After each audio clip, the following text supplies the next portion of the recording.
La tabella media contiene un ulteriore campo denominato tipo media. Il campo è di tipo integer ed ogni valore ha un proprio significato. Vorremmo che nel campo fosse possibile memorizzare un valore multiplo di 10, compreso tra 10 e 40. Nello specifico, il campo dovrebbe indicare se ciò che è riportato in file name corrisponde a un file immagine di cui è stato effettuato un upload, oppure un URL di una pagina web, oppure un URL diretto di un'immagine, oppure un URL diretto di un video. Da qui i valori 10, 20, 30 e 40. Quindi al momento dell'inserimento del tipo media, l'interfaccia dovrebbe proporre un elenco di scelte, possibilmente in formato testuale, tramite una combo box, e a seconda della scelta effettuata dall'utente applicare il corretto valore numerico nella fase di salvataggio. Questo è il caso classico in cui la lista valori associata al campo può esserci di aiuto, in quanto un campo con lista valori associata viene rappresentato in interfaccia con una combo box di scelta. Ogni costante presente nella lista valori possiede un valore reale e un titolo, cioè un testo da visualizzare in interfaccia. Allora, per il nostro campo, quali step dovremo seguire? Creeremo un identificatore della lista valori, andremo ad assegnare all'identificatore le costanti che fanno parte della lista e in ultimo assegneremo la lista valori al campo.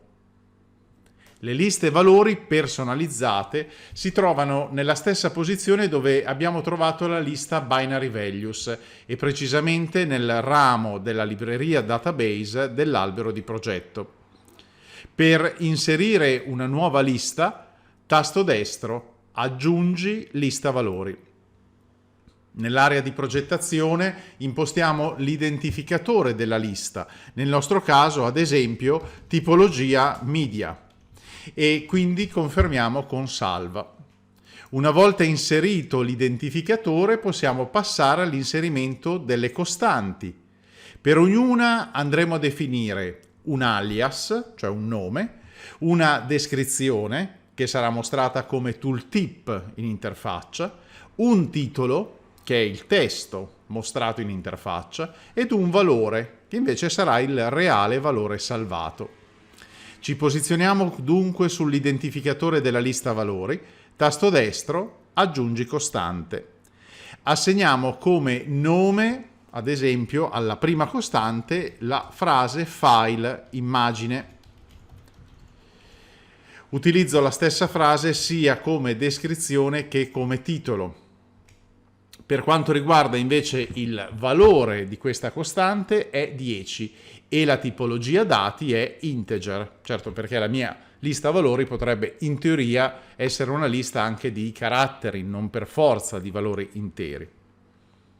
Possiamo quindi salvare la prima costante e procedere con l'assegnazione della seconda costante. Sulla voce tipologia media, tasto destro, aggiungo la costante relativa alla URL page, quindi come nome imposterò URL page e come descrizione sarebbe il riferimento ad una pagina web, sia come descrizione che come titolo. Per quanto riguarda invece il valore, abbiamo detto per questa costante il valore 20 sempre di tipo intero. Salvo anche questa costante.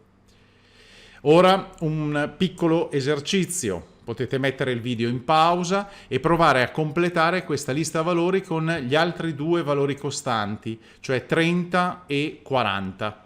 Io vi aspetto qui e appena avete concluso potete far ripartire il video.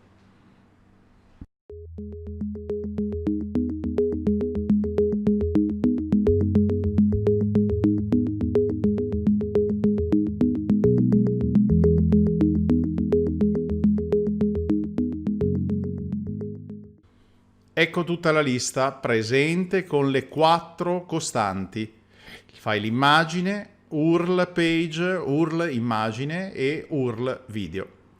Siamo pronti allora per associare questa lista valori al nostro campo. La tabella di riferimento è la tabella media, tasto destro aggiungi campo, assegniamo come nome tipo media, la descrizione e il titolo li mettiamo identici.